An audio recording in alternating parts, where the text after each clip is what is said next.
എൻ്റെ കുറച്ച് നാളത്തെ ആഗ്രഹമായിരുന്നു ഒരു എക്സിബിഷന് പങ്കെടുക്കണമെന്ന്. DLF അപ്പാർട്ട്മെൻറ്റിൽ നടന്ന ഇസ എക്സിബിഷനിലാണ് ഞാൻ പാർട്ടിസിപ്പേറ്റ് ചെയ്തത്.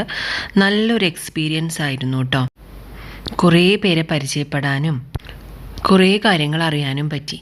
അപ്പോൾ നമുക്ക് എക്സിബിഷൻസിനൊക്കെ പോകുമ്പോൾ കുറച്ച് കാര്യങ്ങൾ നമുക്ക് ശ്രദ്ധിക്കാനുണ്ട് കേട്ടോ. ഫസ്റ്റ് ടൈം ആയതുകൊണ്ട് തന്നെ ഞാൻ വലിയൊരു സ്റ്റോളൊന്നും എടുത്തില്ല. ചെറിയൊരു 3K അറൗണ്ട് 3K ആണ് എനിക്ക് വന്നത് കേട്ടോ. അപ്പോൾ ആ സ്പേസ് നമുക്ക് എങ്ങനെ ഫുള്ളി യൂട്ടിലൈസ് ചെയ്യാമെന്നാണ് ഞാൻ ഈ വീഡിയോയിൽ കാണിക്കുന്നത്. അപ്പോൾ എല്ലാവരും കുറേ പേര് വന്നിട്ടുണ്ടായിരുന്നു.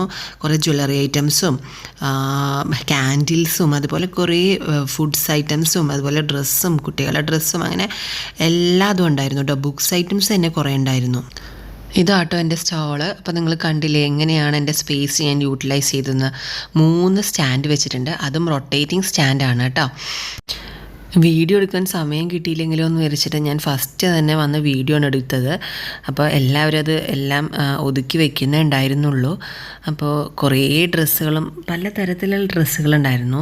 അതുപോലെ വുള്ളൻ്റെയും അങ്ങനെ ഫുഡ് ഐറ്റംസും പല ജ്യൂസസ് ഐറ്റംസും പ്രിസർവ് ചെയ്ത കുറേ ജ്യൂസസ് ഐറ്റംസ് ഉണ്ടായിരുന്നു. കേക്ക് ഉണ്ടായിരുന്നു, പിന്നെ മൈലാഞ്ചി ഇട്ട് കൊടുക്കുന്നുണ്ടായിരുന്നു കുറേ പേര്, പിന്നെ ഫേസ് പെയിൻറ്റിങ് ഉണ്ടായിരുന്നു. ഇതെല്ലാം ഈ സ്റ്റോളിൽ തന്നെ അല്ല, പുറത്തും ഉണ്ടായിരുന്നു കേട്ടോ കുറേ. അപ്പം ഞാനിവിടെ എടുത്തിട്ടുള്ളൂ. കുറേ ഉണ്ടായിരുന്നു. നല്ല അടിപൊളി ഹുഡ്സ് ആയിരുന്നു. അപ്പോൾ ഞാൻ അതിൻ്റെ ഫ്രണ്ടിലായതുകൊണ്ട് തന്നെ എനിക്ക് ഫുഡ് ഐറ്റംസൊക്കെ ഞാൻ ബാക്കിൽ നിന്ന് വാങ്ങി കഴിക്കാറുണ്ടായിരുന്നു. കുറച്ചും കൂടി കഴിഞ്ഞപ്പോൾ കുറച്ച് ക്രൗഡ് ഉണ്ടായിരുന്നു. അത് ഫസ്റ്റ് സ്റ്റാർട്ടിങ് ആയിരുന്നപ്പോൾ അധികം പേര് വന്നിട്ടുണ്ടായിരുന്നില്ല. പിന്നെ ഇത് DLF അപ്പാർട്ട്മെൻറ്റിൽ വെച്ച് നടത്തിയത് കൊണ്ട് തന്നെ അവിടുത്തെ ഫ്ലാറ്റിലുള്ളവരാണ് കൂടുതലും വന്നിരുന്നത്. നല്ല അടിപൊളി കസ്റ്റമേഴ്സായിരുന്നു.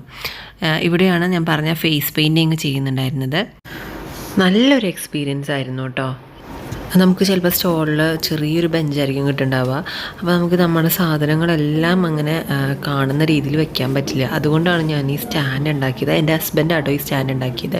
അപ്പോൾ നമുക്ക് എല്ലാതും നമുക്കിങ്ങനെ ഇതിലിങ്ങനെ ഒട്ടിച്ച് ഇങ്ങനെ ഞാൻ പിൻ ചെയ്ത് വെക്കുകയാണ് ചെയ്തത്. ഇത് റൊട്ടേറ്റിംഗ് സ്റ്റാൻഡായിരുന്നു. അപ്പോൾ കണ്ടില്ലേ എല്ലാം ഞാനിതുപോലെ ഇവിടെ താഴെയും കുറേ വെക്കാൻ സ്പേസ് കിട്ടി. അല്ലെങ്കിൽ ഈ ഒരു ബെഞ്ച് മാത്രമാണെങ്കിൽ എനിക്കിതെല്ലാം എല്ലാവരെയും കാണിക്കാൻ പറ്റുന്ന രീതിയിൽ വെക്കാൻ പറ്റില്ലായിരുന്നു. അപ്പോൾ ഇത് എൻ്റെ ഹസ്ബൻഡ് ചെയ്തതാട്ടോ. PVC പൈപ്പും അതുപോലെ തെർമോക്കോളൊക്കെ വെച്ചിട്ടാണ് ചെയ്തിരിക്കുന്നത്. കുറേ പ്രൊഡക്ട്സ് സെല്ല് ചെയ്ത് പോയിട്ടുണ്ട്. അപ്പോൾ വേണ്ടവർക്ക് പറഞ്ഞാൽ റീസ്റ്റോക്ക് ചെയ്യുന്നതാണ്. ഇതെല്ലാം ഞാൻ ഹാൻഡ് മെയ്ഡായിട്ട് ഉണ്ടാക്കിയതാണ്. പിന്നെ ഇതാണ് ഞാൻ ഈ സ്റ്റാൻഡ് ഒന്ന് കാണിച്ചു തരാമെന്ന് വെച്ചിട്ടാണ് ഈ വീഡിയോയിൽ ആഡ് ചെയ്തിരിക്കുന്നത്. കണ്ടില്ലേ PVC പൈപ്പ് വെച്ചിട്ടും അതുപോലെ കട്ടിയുള്ള തെർമോക്കോളിൻ്റെ ഒരു ഷീറ്റാണത്. റേറ്റ് വരുന്നത് ഒരു 100 റുപ്പീസിന് മുകളിലാണ് ഈ തെർമോക്കോൾ ഷീറ്റിൻ്റെ റേറ്റ്. 1 മീറ്ററാണ് കേട്ടോ ഇതിൻ്റെ ലെങ്ത്ത് വരുന്നത്. അതുപോലെ പിൻ ചെയ്ത് വെക്കാം. അത് ഇനി നമുക്ക് അടുത്ത എക്സിബിഷൻ പോകുമ്പോഴും ഇത് തന്നെ യൂസ് ചെയ്യാം. വീഡിയോ ഇഷ്ടപ്പെട്ടാൽ ലൈക്ക് ചെയ്യണം, ചാനൽ സബ്സ്ക്രൈബ് ചെയ്യാൻ മറക്കരുത്. Thank you.